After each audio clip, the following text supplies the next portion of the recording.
the vast majority of fearful states are purely, in your imagination. They don't actually exist. We create these fears that really aren't actually fears. They're just limiting beliefs based on something that we thought would be scary, something that we thought should be scary, but actually isn't at all. And and of course, the mind doesn't know the difference between something that's real and something that isn't real, and so therefore it can get confused very easily. And when you start to realize that actually there are a whole shed load of things that you can do that actually don't hurt you and don't harm you, but actually help you to grow.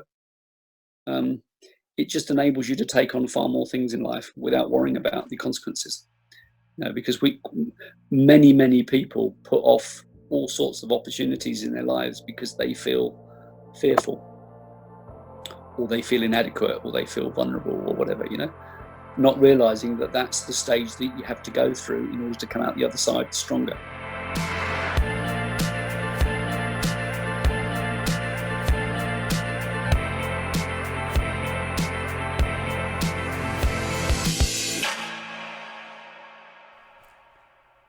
What is up, everyone? It's Tom Ball here, and this is Second Mind, the show that empowers you to become the greatest version of yourself. To give you the fuel to master your potential, we showcase the amazing journeys, ideas, and mindsets of inspiring people who live and think a little bit differently. Our guest today is a former RAF communications specialist and professional engineer. After a self-proclaimed nervous breakthrough, he started his own personal development company and trained as a firewalking instructor. Running his own workshops across the UK, he has helped transform the lives of countless people through firewalking and has provided a catalyst for individuals to find their inner strength and break through fear. A huge welcome to our guest today, Jon Boys. Jon, welcome to Second Mind. Hi, Tom. Thank you. Thanks for inviting me. No problem. And how are you today? Are you doing well? Yeah, all is good. All is good. Yeah, life is okay. So yeah, I just wanted to kick off by after that introduction, people have heard just Yeah. a tiny glimpse of your story, but I'd love for you to hmm tell me about your journey that led you up to what you like to call your nervous breakthrough rather than a nervous breakdown. And it'd be great also Yes, to explore why you call it a nervous breakthrough as well. of course. Okay. Well, that's okay. Um, well, if you sort of go back a bit, originally I was born into a military stroke farming family.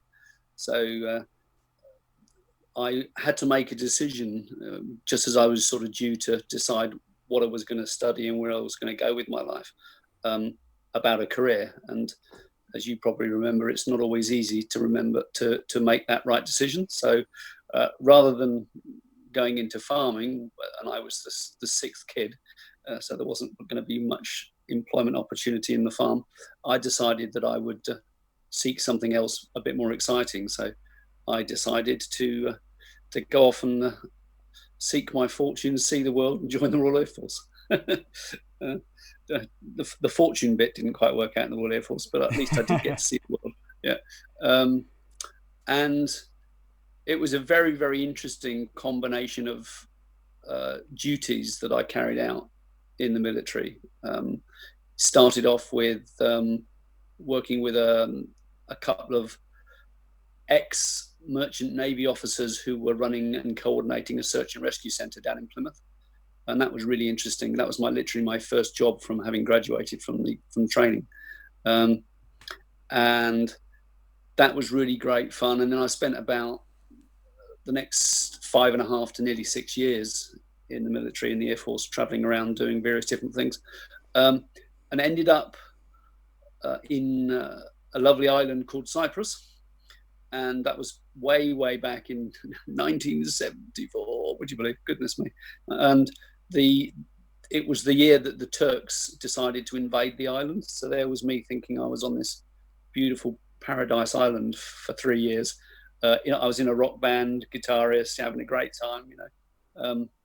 Having a lot of fun, living the sort of rock and roll lifestyle, but without the money, but everything else, but just not the money. And it was great fun. But unfortunately, while I was out there in the middle of this civil war, which is obviously not fun, my mother died back in the UK.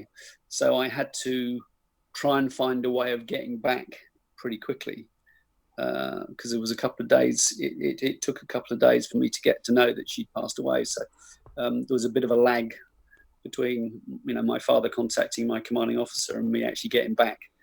So anyway, I went back. I managed to get back in time to attend to my mother's burial and funeral, and at the same time met my future wife.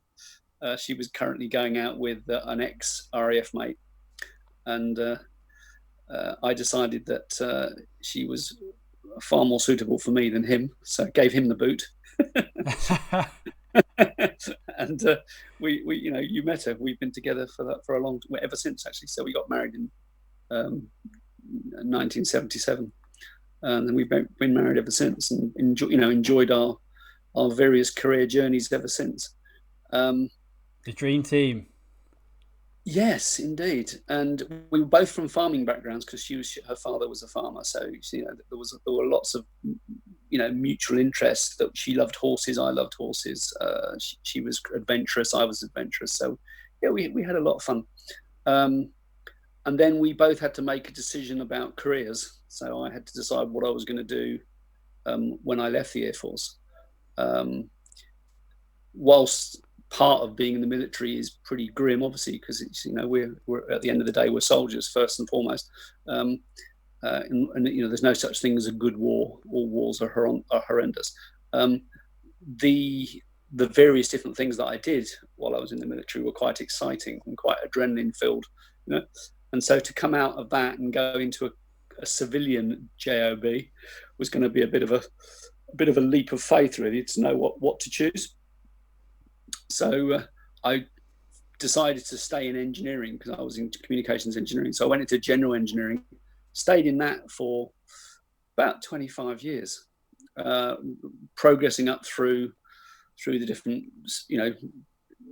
career ladders and promotions, until eventually I ended up being the sort of operations director of a pretty large division of a corporate in Milton Keynes, selling printing equipment, would you believe, all over the world. So I did a lot of traveling, did a lot of stuff, drank a lot, ate a lot, all the things that you do in corporate when you're in the sort of sales world. And a little bit of a life of excess. Probably didn't do myself a lot of good, let's put it that way, as far as my physical body was concerned, or my mental well-being. But at the time, it seemed like a great idea. And then, of course, as you progress up through the various stratas in corporate, you end up taking on more and more responsibility, until eventually I ended up, pretty well running the show, with another couple of guys, and didn't realize just how much stress I was taking on board every day doing that. Because you sort of gradually got there. You didn't go there overnight. You just kept saying, yeah, okay, I'll take on that. Yeah, I'll take on that. Until I ended up running 5 or 6 different departments, and didn't realize just how overwhelmed I was getting.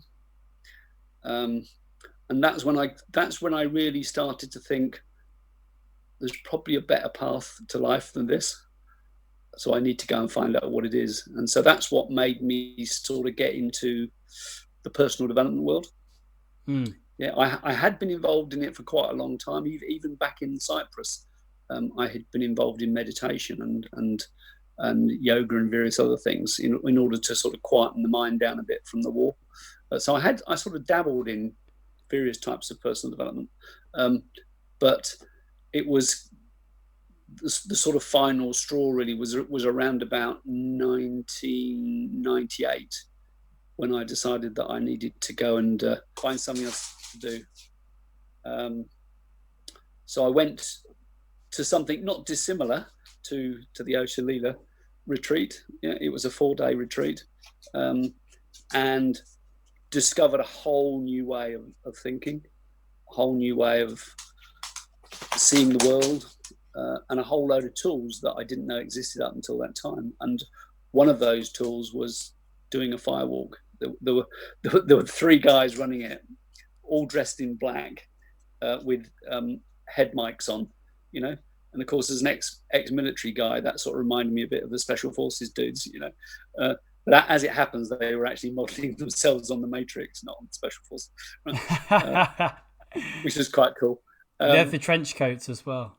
Yeah, that's right. And so I sort of absorbed all that stuff while I was doing the firewalk. And interesting enough, it was actually snowing that weekend, so we were all out standing around the fire on cobblestones in the snow, and I was actually really, really relieved to actually walk on the fire and warm my feet up.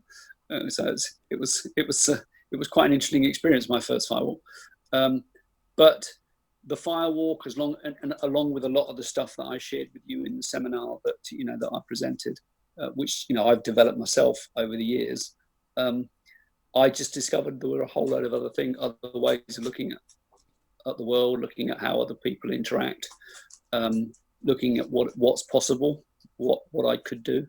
And so I, within months, decided that I would jack in my proper job, so to speak, and go and work with these guys. So I actually joined them, and I worked with them for quite a long time. I actually eventually became one of the directors.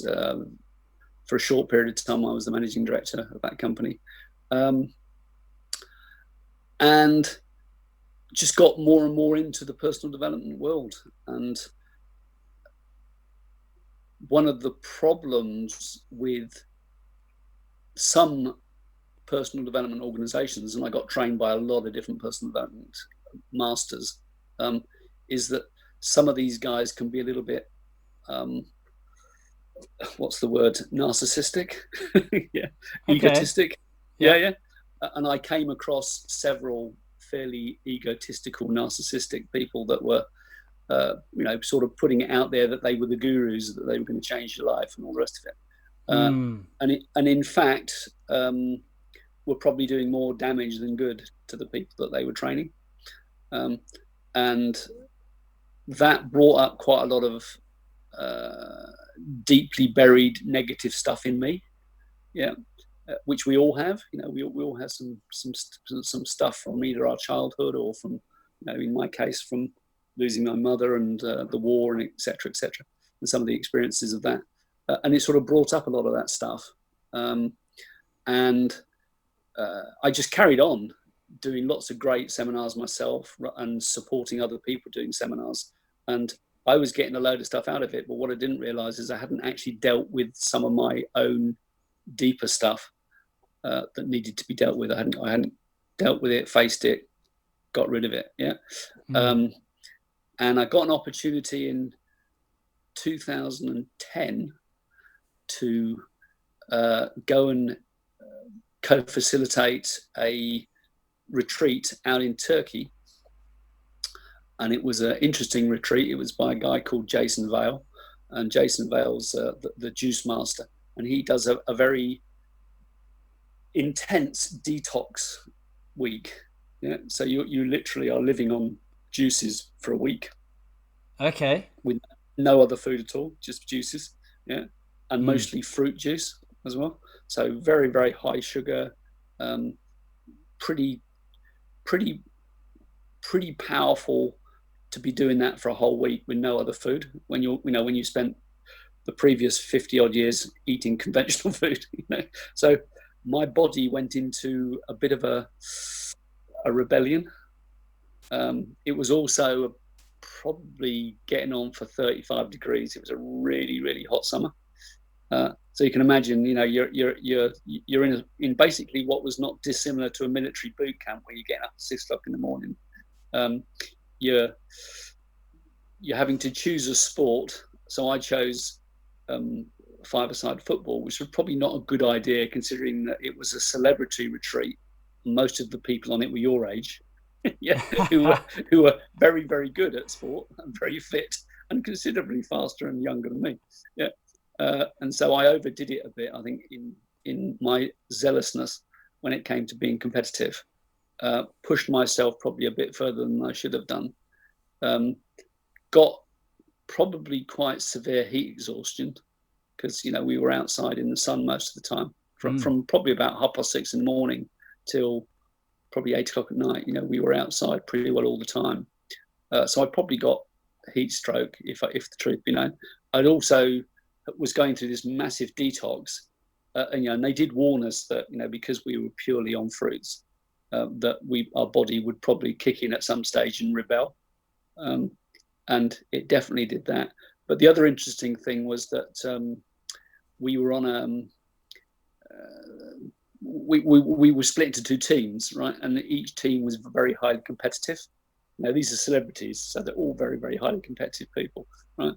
And one of the guys who was the captain of the other team, my captain was Jason Bale himself, but one of the other captains was a massive cage fighter guy. Literally you could bounce bullets off him, and I actually collided with him when I was trying to be a little bit overzealous playing football, and I just remember bouncing off him like a billiard ball and then smacking into one of these concrete pillars on the side of the tennis court that we were playing in, and really whacked my shoulder into it. Typical military bloke, stiff upper lip. Oh, that didn't hurt, carried on regardless. You walk around the back of the sheds and hold your arm and you're like, oh, bloody hell. Get up the next morning, go and do the 6:30 yoga session for an hour. Then we do a rebounding session for an hour. Then we go swimming, and then still thinking nothing of it. Then suddenly notice that the old arm's stiffening up a bit, and I'm thinking, that hurts a bit. So anyway, the retreat finishes. I come home. About 3 or 4 days later, I was in absolute agony. That arm completely seized up. To the point where I couldn't move it. Literally couldn't move it. I couldn't lift it at all. All the soft tissue in my shoulder had just completely swollen up. So I wasn't getting any sleep. So I probably didn't sleep for the best part of about 4 or 5 days.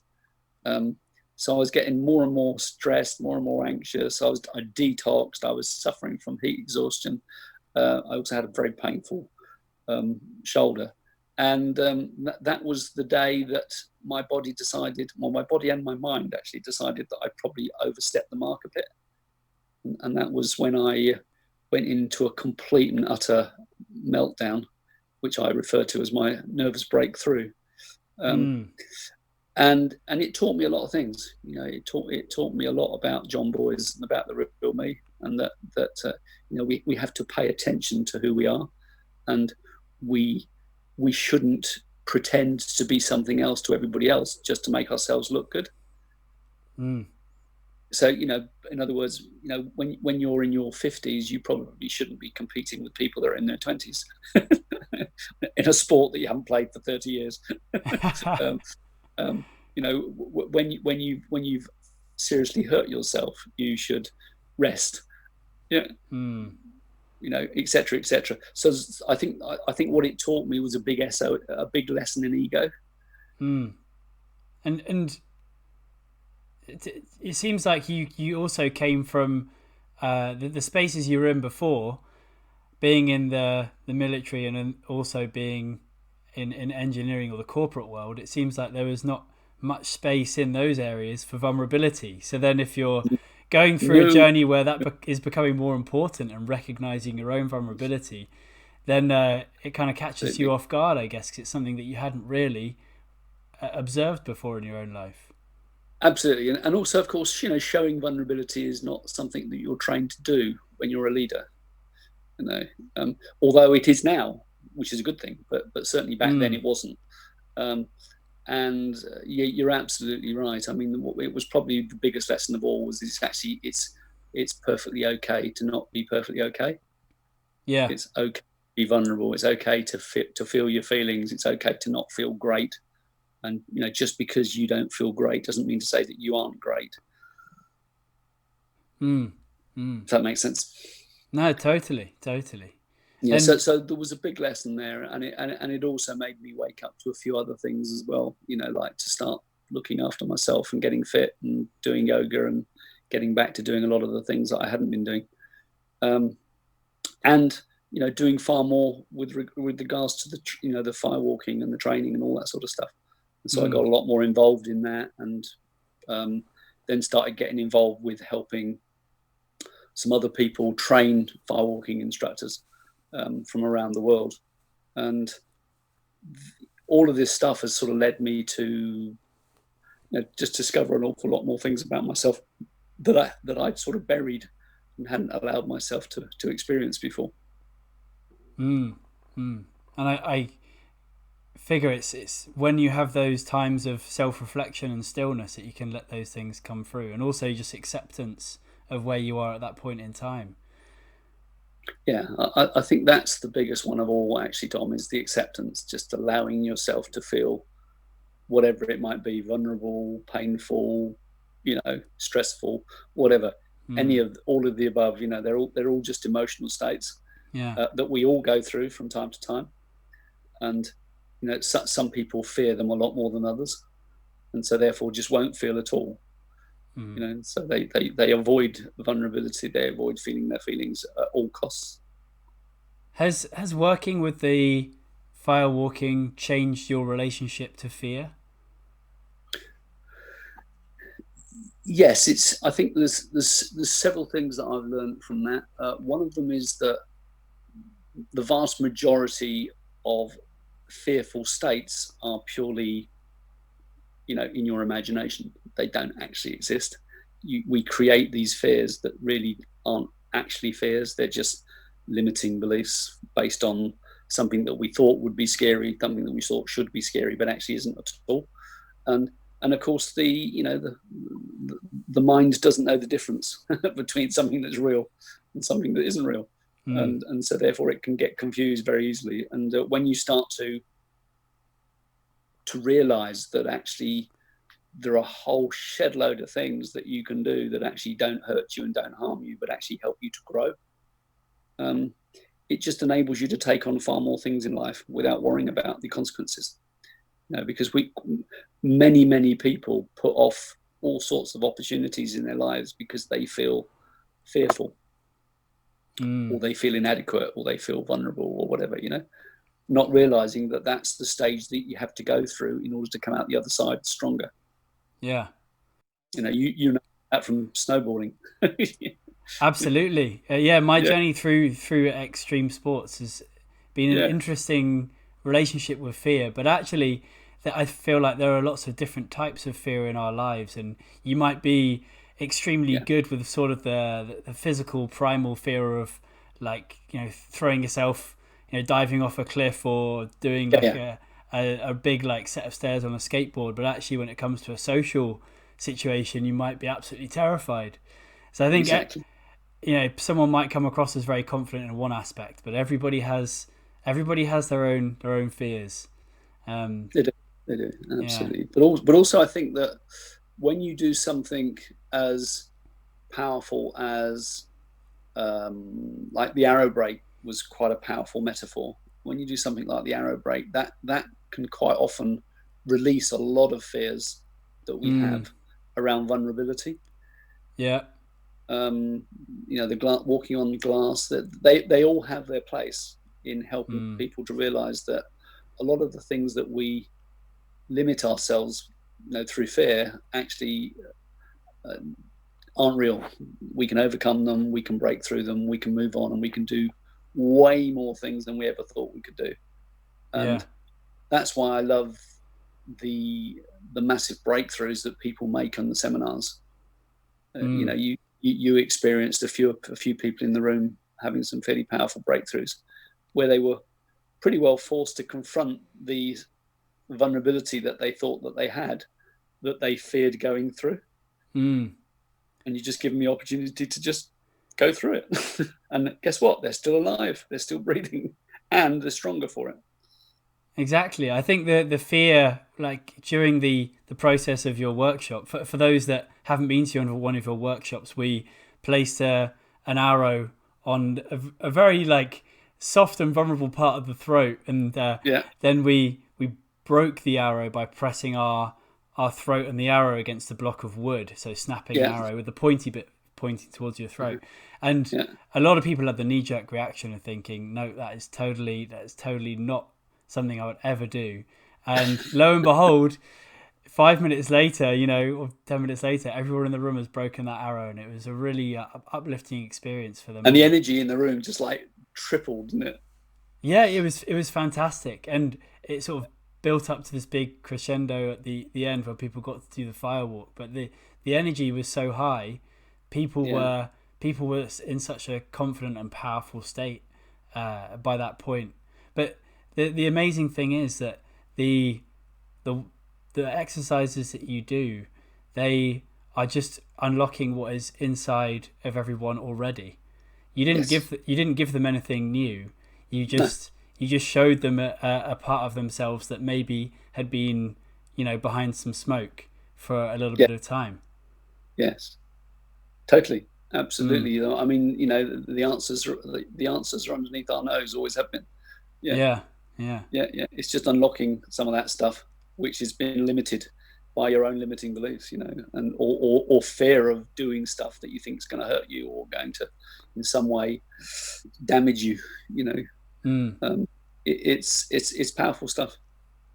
Yeah, I think there's definitely got to be a space in everybody's life for when you're feeling fear about something, actually sort of sitting with it and contemplating, is this a fear that's unnecessary? Is it really keeping me safe? Am I in some real danger? You don't want to walk across a motorway or something like that you're in real physical danger. But actually, so many of our fears that you were talking about earlier are just these movies that we play in our mind about things that might hurt us a little bit socially, or Yeah. people, someone might find out who I really am, like God forbid.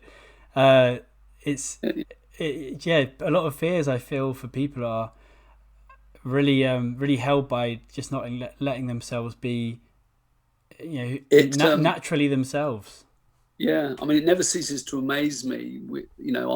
I work with people from all different backgrounds, and lots of doctors, lots of scientists, lots of a couple of Olympians.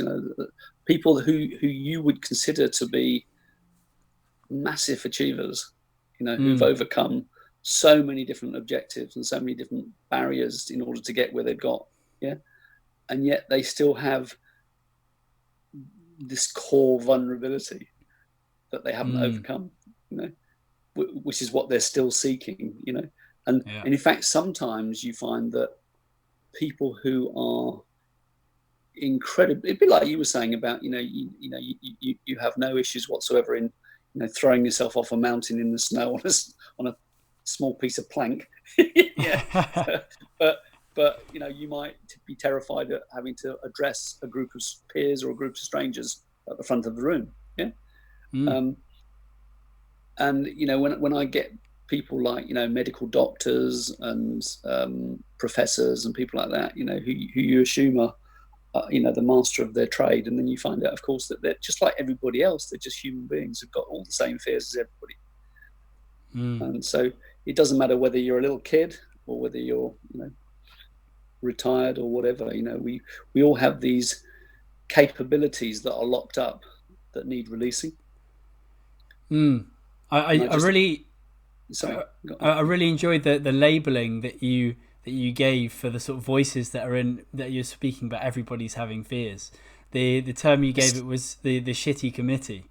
the shitty committee. Yeah, yeah, yeah. The source of negative self beliefs which sort of manifest themselves as these fears. How have you advised people to deal with the shitty committee when they come up? Because they come up for everybody, right? Absolutely. I mean, we've all got the inner critics, every single one of us. Some people pay massive attention to them to the point where it paralyzes them, and other people just tell them to bugger off. So it's there are various different techniques. I mean, one of the techniques I use is the one that I used on a couple of the delegates in the room, which is based around sort of releasing technique. Yeah, and that's where you get them to run the a little video of the shitty committee that's going on in their head. You know, first of all, you get them to identify one particular trigger that might bring up the shitty committee more than others. You know, and we all have them. Yeah. So first of all, you get them to center themselves and say, okay, think of a situation that's really causing you a lot of distress, or would cause you a lot of distress. Run that by yourself. Tell me whereabouts in your body it is coming up, because it will normally come up in one of 3 or 4 places. They then point to where it is. Yeah. And then literally all you need to do is to get them to move that energy, because that energy is blocked in their body. At the end of the day, we're just a bunch of chemicals, and all of those chemicals are just a big soup. And if those chemicals are interacting and creating negative feelings and negative thoughts, they can equally well be changed so that they produce relaxing thoughts and peaceful thoughts. And it's just getting people to be prepared to go through that few seconds of feeling a lot of discomfort, to then allow that energy to leave the body.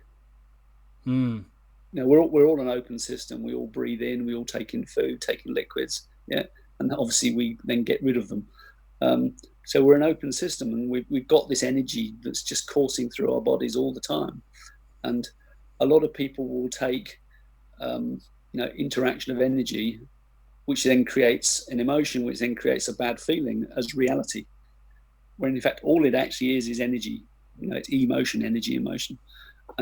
And if you can get that energy to move through your body, which is of course what meditation and yoga is all about, you can get that energy to move through the body, the feelings associated with it will move through the body too. And then you will feel, you'll get up to that courageousness and peace, which is what we talked about when we were getting the people to stand up with their cards.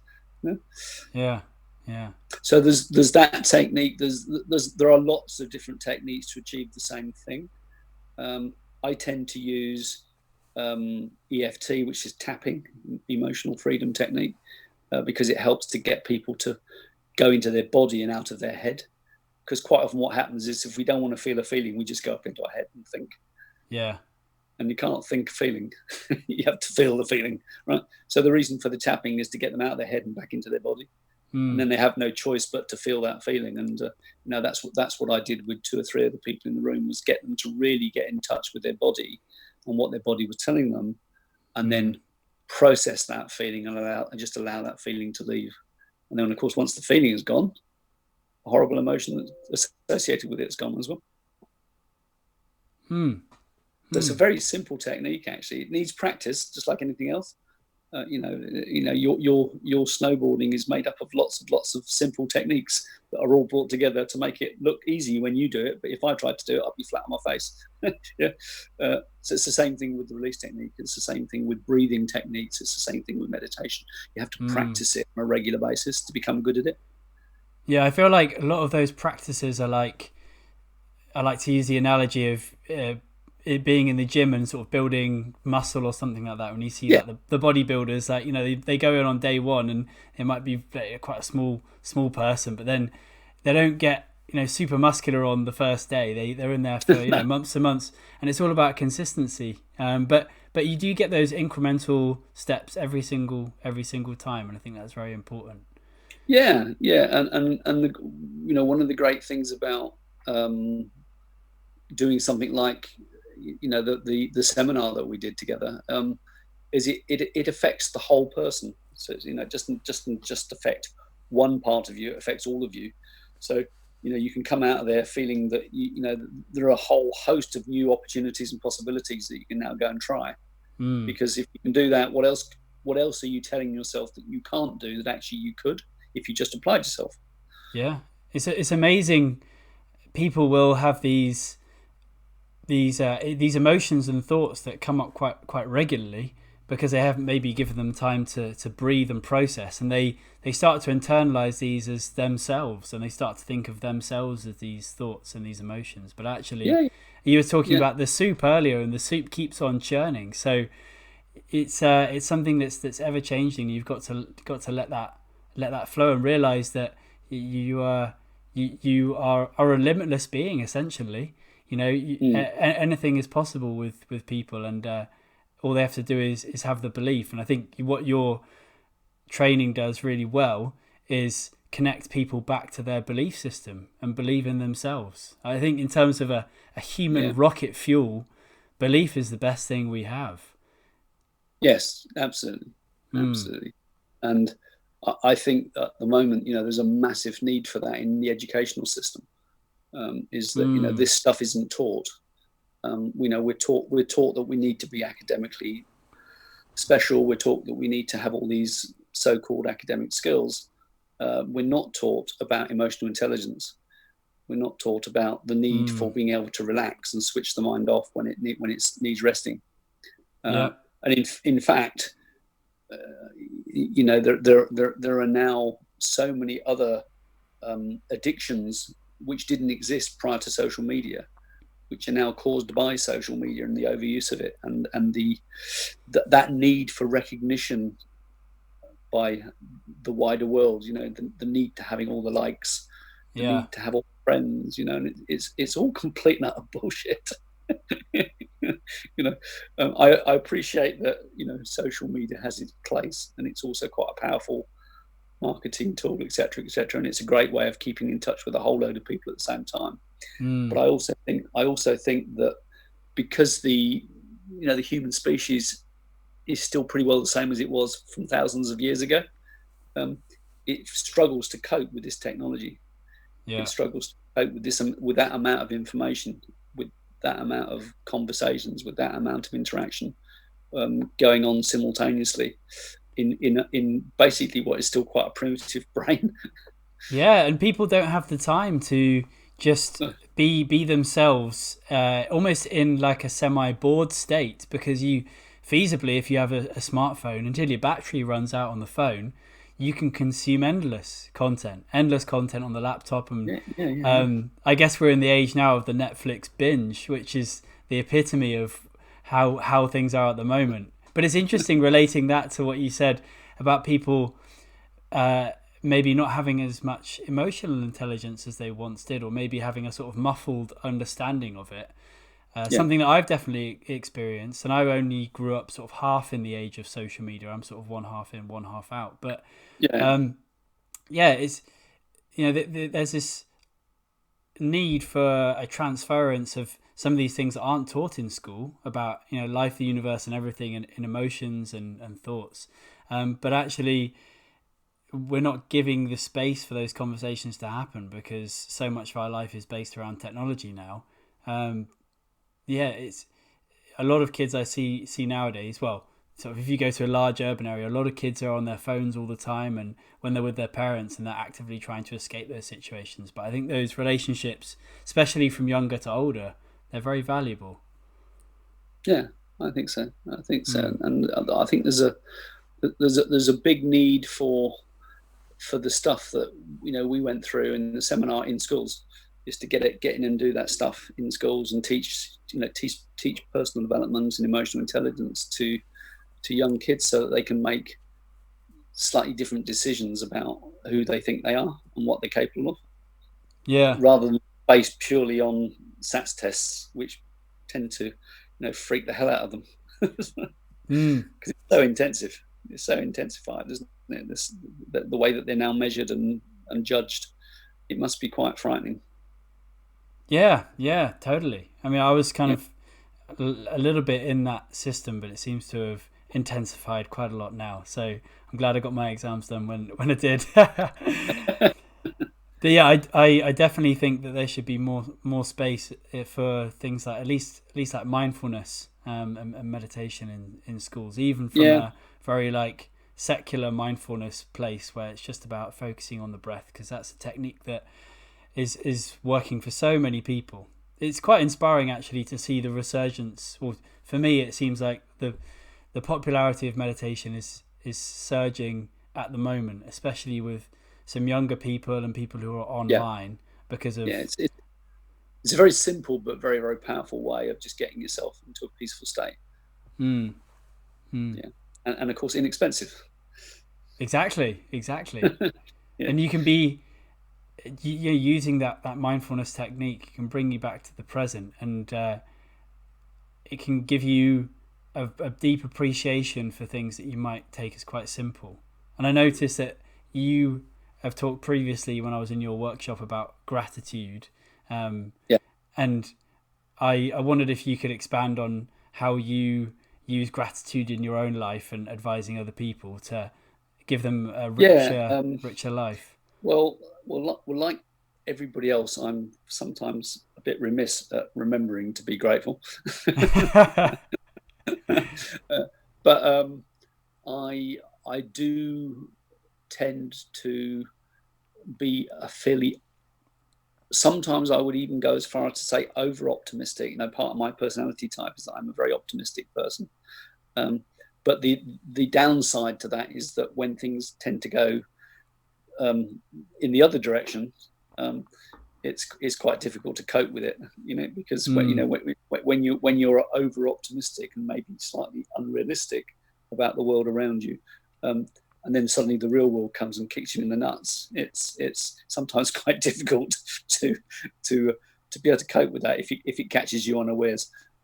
So gratitude, I think, is a very simple way of bringing yourself back to reality and doing a reality check with your own life and saying, well, actually, I've been worrying about all of these things, but are the things that I'm worrying about actually true? Ask yourself that question very simply. Are we really? Do we really worrying about these things? Is it going to help, or should we, instead of worrying about things, ask the question: are the things that appear to not be going right in my life actually true? Are the behaviors that we're seeing other people do really unacceptable, or are they just simply being human beings and we're not being compassionate enough? And I think gratitude is a very simple way of saying, well, actually, yes, it is raining and it is miserable, but actually, we actually need the rain, because, without the rain, we don't have the flowers, we don't have the trees, we don't have the crops. Yeah. It might be a bit inconvenient, but we actually need it. Yeah. When was the last time that I went to the fridge or the cupboard and there was no food in it? Well, the truth is that there was never that time. Apart from years ago as a student, perhaps, but otherwise, generally speaking, I don't think I can remember a day when we've actually starved. Yeah. I've never had to worry about where I'm going to live. So I'm incredibly grateful for having a lovely, comfortable home. I've never had to walk 5 miles to find fresh water to have a drink, apart from when I'm on an expedition. Yeah.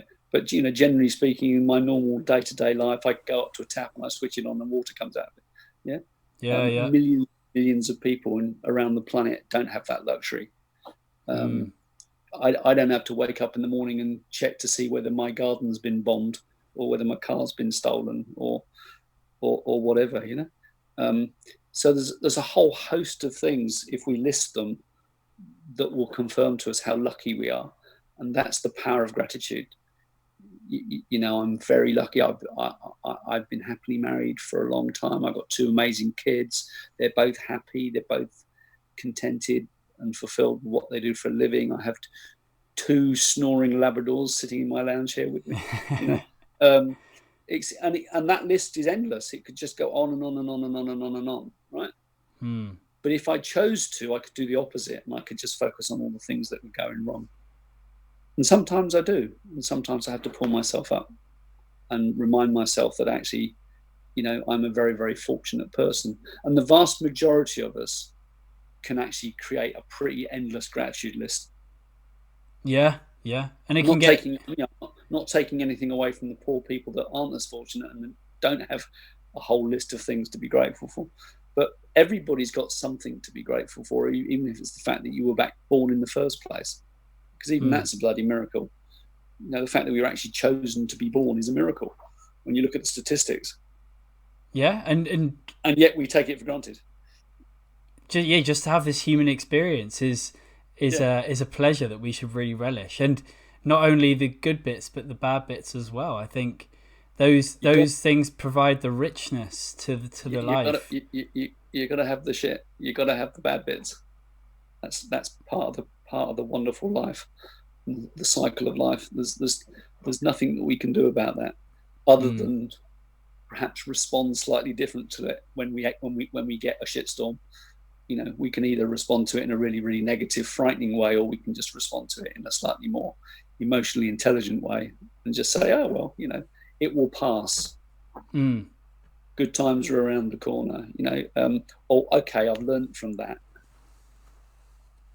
Yeah. Processing the learnings is a really important thing to do, I think. And something that I watched, I don't know if you watched them, but I watched quite a lot of TED Talks, and I was watching a TED Talk the other day. And it was a guy that was talking about the massive increase in anxiety and depression around the world at the moment, because of all the uncertainty that's going on, and just because of the pressures that people put themselves under. And one of the interesting things he was saying is that if you try to think yourself happy, it probably won't work. So in other words, positive thinking isn't a particularly sensible way of trying to improve your happiness. He said, but when he did the research, because this is what he was doing. He was doing a research PhD program. When he did his research, he discovered that the people that are the happiest are actually the people that are helping other people to be happy. So rather than trying to be happy by going and having another gin and tonic, or going on another cruise, or buying a bigger car, or whatever, or going out for a meal. Nothing wrong with any of those things, but they actually won't make you happy. But going and giving service to other people and doing what I do, which is running seminars to help other people see who they really are, can actually make you feel incredibly happy. So it's not difficult to go out and make yourself happy. The easiest and the quickest way to do it, and the most effective way, statistically around the world, when he researched this across the world, was the communities that tend to spend most of their time interacting with other communities to make their lives more wholesome are the ones that are the happiest. Whereas because of social media, we now do a lot of Facebook rather than FaceTime. Yeah, very true. So we're doing far too much non-face-to-face communications, and far too little face-to-face communications, and far too much virtual communications. And this is what we're doing is as close as you can get, because at least we're actually seeing each other, and picking up a lot of the signals that you would get from being face-to-face. But as you can't beat actual being in the same proximity and talking to each other across the table with a cup of coffee. And I think we need to get back to that. I think we need to get back to actually supporting each other in the community. Yeah. And I think loneliness is a big thing. I noticed that a lot with a lot of the delegates at the retreat. That loneliness is a big thing for a lot of people, and that's one of the biggest things they're trying to overcome is getting back to being living in a community and being part of a tribe. Yeah.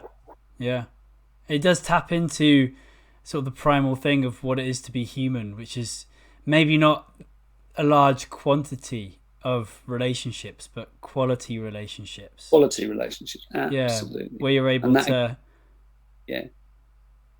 just have a bit more depth in what you're doing, because you're right. Like as we've been able to expand our ability to communicate with so many people through the internet and messaging on your phone and stuff like that, there's a lot of volume of communications going out, but actually we're missing so many of those cues, and we're missing out on the energy that a room can hold when people come together, or the space that can have a real big effect on how people are feeling, and the massing healing potential of that energy. There were people in that room, and bear in mind I've been doing this for 20 years now, so thousands and thousands of people have been through a similar process to that one.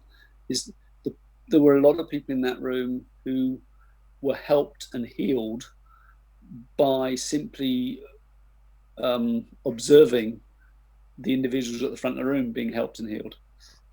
Even though they weren't actually doing the one-to-one work themselves with me, they were still doing it remotely, you know. Yeah. And to this day, I'm still getting loads and loads of communications from people that were there to say, you know, how different they feel now about themselves, and how, you know, how they've finally made a decision that they've been putting off for ages to do something that they knew they needed to do, but they just hadn't done it, you know. Yeah. And I think that's the other key, is you've got to take action. You know, I had an interesting coaching session with a client this morning, and he was saying, you know this law of law of attraction stuff. I said, yeah. He said, well, it doesn't work. I said, okay. I said, give me an example. He says, well, you know, I've been putting out this intention that I want to earn $100,000 a month. Yeah. And it's just not happening. Big goals. I said, well, how much are you currently earning at the moment? He said, well, about 1,500. I said, okay, well, maybe you missed the realistic bit out of the goal. You know, great, be wonderful. But the point is, and actually this is quite profound, the point is that we don't actually need that much money to be happy. Now, a lot of people, especially in the corporate world, believe that, you know, once you've got your first million, then you go on to get the second million, then the third million, then the 60th million or whatever, and somehow that's going to make you happier. And, you know, the number of people that I've worked with who are incredibly wealthy, but incredibly unhealthy and incredibly unhappy because they're chasing the wrong thing. Whereas actually, if you can earn enough to pay your basic needs and then a bit more over the top of that, you know, I think statistically they reckon it's something like about, you know, if you earn probably £1,500 to £2,000 a month more than you actually need, the potential for you to feel rich is already there, is already filled. Yeah. Whereas people actually think they need to be earning, you know, they need to have 6 cars and 16 bedrooms and, you know, 2 swimming pools and 4 houses and whatever, and somehow that will just make them happier and happier and happier. Well, of course, it doesn't work like that. Yeah. So that's why I think the gratitude thing is so important, is to remember that actually just having the basic things that you need are what you need to be really grateful for. You know, I have nothing against anybody achieving financial independence and wealth. There's nothing wrong with that at all.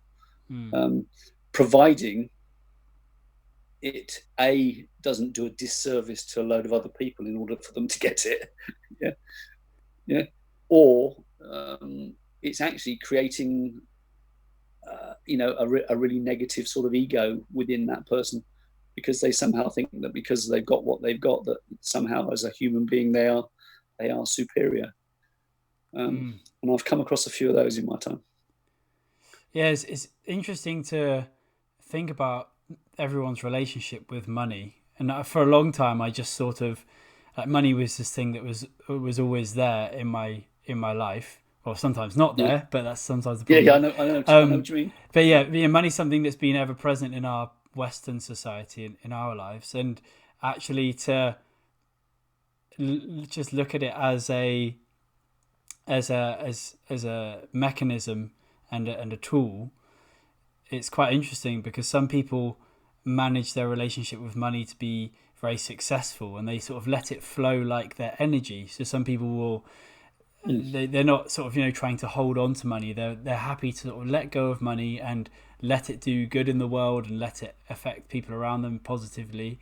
And there are some people that, you know, hold on to their money and spend it on lots of selfish things, and then they develop a negative relationship with it. It's pretty classic, but it's a lot of it is about balance, because unless you want to exit the system totally, you've got to have some sort of relationship with it. But it's like anything. I think, you know, you could get addicted to alcohol or gambling, or you can get addicted to making money, and it's about fulfilling the black hole of being a human, basically. Absolutely. Absolutely. So yeah. So to me, having a gratitude list every day is a good thing. Yeah. Um, I've seen that you also take lots of morning walks. I remember when we were on our retreat that you were out every morning, just enjoying the local nature. Is that like a routine you have? Do you have like a morning ritual that helps you Yeah. set you up Every for a more single morning. positive day? Yeah. Every single morning. My wife, Poppy and Lulu, the two Labradors, we go on our 1 hour walk. And it starts around about 7:10, and then we get in about 8:10, and we have breakfast, and that is pretty well written in stone. Hmm. That has to happen every day, and um, having been raised on a farm, I love nature. I love seeing the crops grow. I love seeing the cycles of the different seasons, and it just again reinforces the gratitude that I'm very fortunate to be able to go for a walk every morning, uh, be in a position to be able to go to, rather than being on a train commuting into London, like the vast majority of other people that live in this town. Um, we don't. We go for a walk with the dogs, and then we come back and we have a fairly relaxed breakfast, and then we start what we've got to start. Hmm. But also, it's it has become a ritual. It is quite right. You're quite right. It is a morning ritual. It's something that we just need to do, and if we don't do it, we actually feel a loss of having Yeah. not done it. Yeah. Yeah, I think that's when you know it's sort of working in a sense is when you feel a little bit of a loss without it because it's a very important part of your life. That's really special. I think yeah, maybe the connection to nature in itself is probably part of that as well. Just being out there. You live in a rural area, don't you? yeah. We live in the sort of first estate in a village, which is fast becoming a town. In fact, I guess you would call it a town now because of the size of it. But yeah, it's we're about 250 feet from the fields. So we literally are in the cornfields in a matter of seconds, having left the front door. Yeah. Yeah, so we have a nice big lake just across the road from us. So Mm. we've got lots and lots of lovely vistas and scenes around us that we can be in within seconds of, finishing work mode. Yeah. But also, I take my coaching clients out into nature as well. I do a thing called canny coaching, which is canine coaching. So I take my clients out with my dogs into nature, and like you have been, I just ask open questions, and then the dialogue just naturally happens. Yeah. And because they're out in nature, they tend to talk about things that maybe they wouldn't have done if they were in an office environment or a studio environment or a workshop environment. They just feel very very free and Mm. able to speak openly. I've found that a lot myself with walking out in nature when you're having a conversation with somebody else. It makes the whole thing a lot smoother and it flows and it doesn't really Yeah, feel like not that conversations are effort, but it just feels like the conversation twists and turns very naturally and takes you to some really interesting places. I think the yeah, energy of being outside of nature takes part in that. That's a wise tool to use with your students.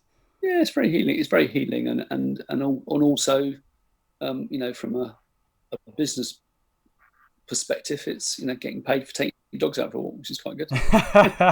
There you go, bonus for everyone. um, uh, so yeah, just wanted to ask a couple more questions to Of round off course, the yeah. chat here today. Um, Far away. is there anything that still scares you now, uh, even though you've had this transformational change in the way that you look at fear? Are there still things that can play on you from time Yeah, to time? the it's a very very good question actually, and I think it's very very important to realise that it doesn't matter who you work with, whether it's a coach, a facilitator, whatever it is that you're working with to improve your own well-being, is that at the end of the day they're all human beings as well. And anybody that tells you that they don't have any fears, I'd probably say run a mile from them quick. Because they're talking complete bullshit. Yeah. Of course, I have fears. My biggest fear is depression, because I've suffered from it. One of the problems, I mean, you've seen a lot of this recently in the media, with people who are very, very well known, people like Robin Williams, people like Billy Connolly, who have all suffered from massive depression. A lot of celebrities, a lot of sports people, although they might be excellent in their profession, at the end of the day, they're human beings. And I think, for me personally, especially my personality type, I hate being in a depressed state. So I have to be very, very careful to try and manage my energy, so that if that starts to happen, I go and seek help. And having spent, I had a father who suffered very, very severe post-traumatic distress from his being an officer in the army in the Second World War, to the point where he wouldn't even talk about it. He just didn't talk. It was just not an area that he could ever discuss, as to what he actually did. But my father's approach to dealing with that was normally substance abuse, as in alcohol. And so that's how he numbed the pain. He just drank, to the point where it really did him in, did him a lot of damage. And so, because I'd witnessed as a child, because I was quite young when he was very, very depressed. I was probably about 10 when he first went through his really bad bit of depression. Because I'd witnessed what it did to him, and the effect it had on my mother and my brothers and sisters, and of course the effect it had immediately on me. That is probably the one area that I'm terrified of, is the thought of being long-term depressed. And so therefore I can, and because I've actually been through depression and been through therapy and etc., and probably suffered from a form of post-traumatic stress disorder myself, which sort of came out in 2010 when I had my breakthrough, as I refer to it, my nervous breakthrough. Because I've been through it myself, I can massively empathize with other people that are going through it, and allow them that security and safety to allow themselves to be really vulnerable with it. And feel safe to actually let it come through and deal with it. And so, whilst it's something that I'm fearful of, it's also something I'm incredibly grateful for, if that makes sense. Because if I hadn't been through it myself, I wouldn't have anything like the amount of empathy and compassion that I have for other people that are going through it. So it enables me to help a lot more people, because of my own experience and my own training to deal with my own depression. There's not many other things that frighten me. I tend to be very optimistic, because I've sort of learned that pretty well everything's a bit like the weather. It comes and it goes and it passes and it improves. So even, for example, at the moment, things like Brexit. I know Brexit at the moment is being, it's been made out to be this massive thing, but actually, it because it's going to have to happen, it will happen, and it in some way or another, it will be resolved. So rather than me staying up all night fretting about it, I'm focusing on getting on with my own life and just doing as best I can with my own innings, rather than worrying about how the hell we're going to get through Brexit. I think it is whereas a lot of people can really let it overwhelm them and worry about it to the point where they don't get any sleep. It's playing on a lot of people. Of course. Playing on a lot of people's mental health, for sure. yeah, I can understand why as well, and obviously it will affect a lot of people's livelihoods. So I can understand that. Yeah, but I can't. But what I won't allow to happen is for everybody else's overwhelm to overwhelm me. Mm. Yeah, because otherwise I'm no use to them. From your story where you're talking about your times when you were going through some depression, did you feel like a process of acceptance helped get you through those stages? Because it seemed like when I was going through your workshop, you said the most empowering tool you have is acceptance. Yeah, definitely. Which is pretty well what I was saying, is that the thing that allows me to deal with depressed feelings or negative feelings, whatever label you want to give it, the thing that enables me to deal with it better than I used to be able to is knowing that it will pass, which is a form of acceptance. Yeah. Is yes, this shitty committee feeling is here. I'm feeling overwhelmed. I'm feeling disempowered. I'm feeling vulnerable. I'm feeling that I've lost control. Whatever. Yeah, but I have the faith and the acceptance that it will pass, just like the clouds coming over. You see the dark clouds coming. They come over the top. You get the rain, and then they go, and then eventually, at some stage, the sun will shine again. Yeah. And I think that's the most important thing for us to all realize, is that if we are in a pit of self-pity, of depression, anxiety, we need to reach out and ask for support rather than try and think our way out of it. And so, yes, without any doubt, I think acceptance is really, really important. Accept that shit happens. We've got to have the good and we've got to have the bad in life. It's not about the good or the bad. It's about how you choose to deal with it. Yeah. And there are some really, really powerful tools out there, and one of them is just simply accepting it and waiting for it to pass. And if it doesn't, seek help. And thank you for your vulnerability and in sharing. No, it's a pleasure.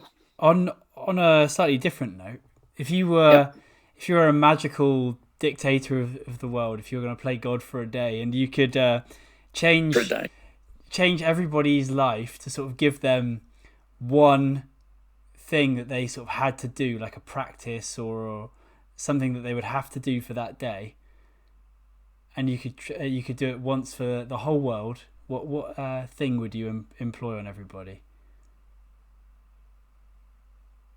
It's a very good question, and it's a very simple answer. I would insist that everybody gets a big hug. Turn around and give the person next to you a massive hug. Everybody needs to be felt.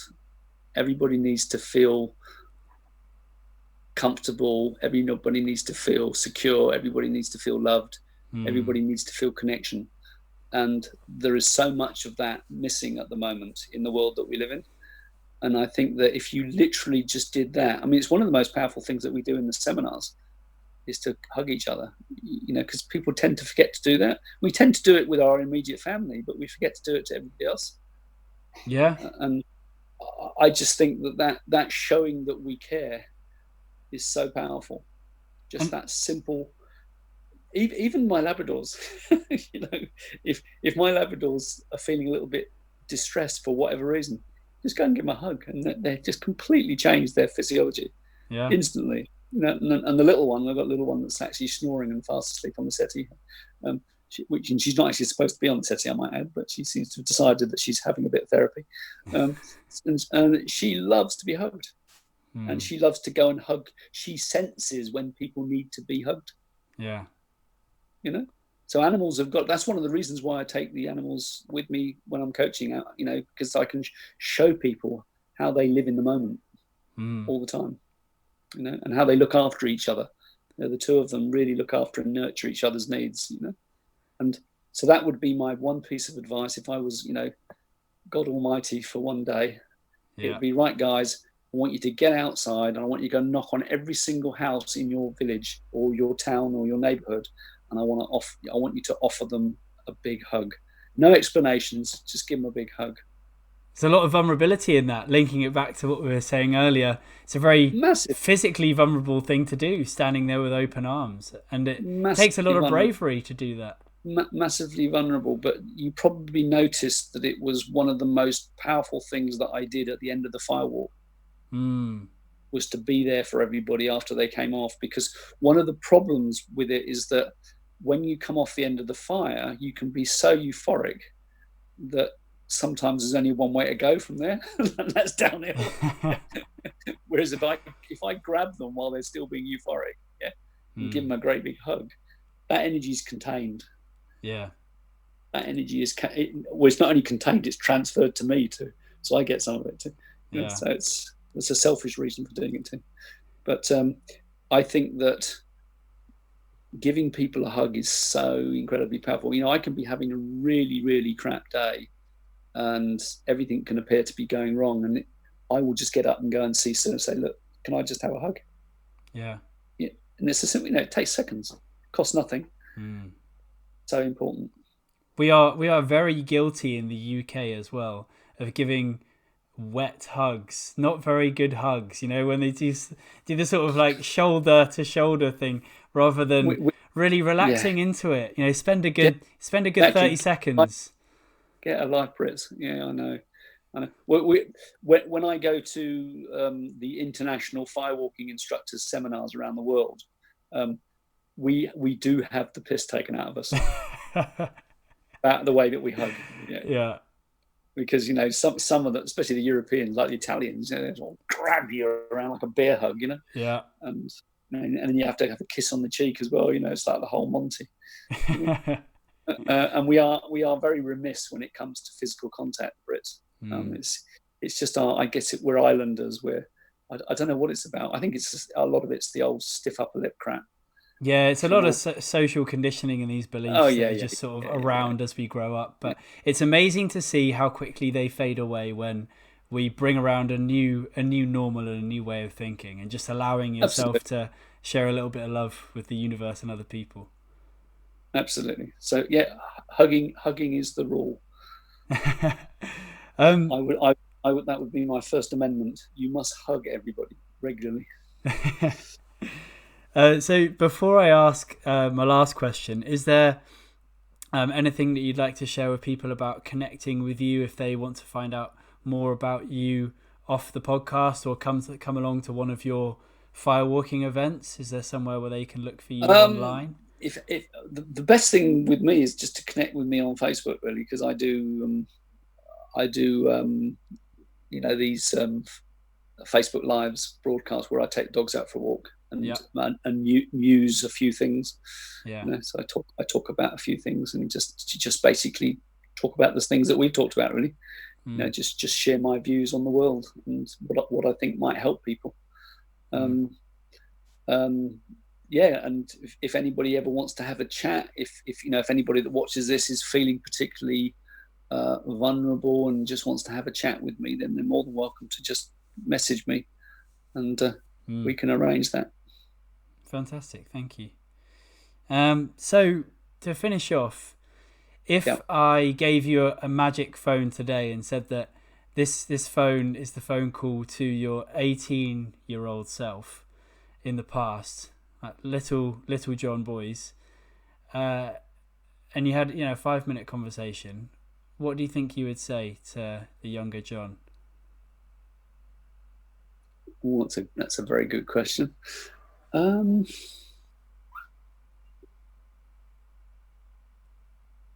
Well, 18, that's an interesting time as well, 18-year-old, because I was 19 and a half when I was in Cyprus in the war. So probably the most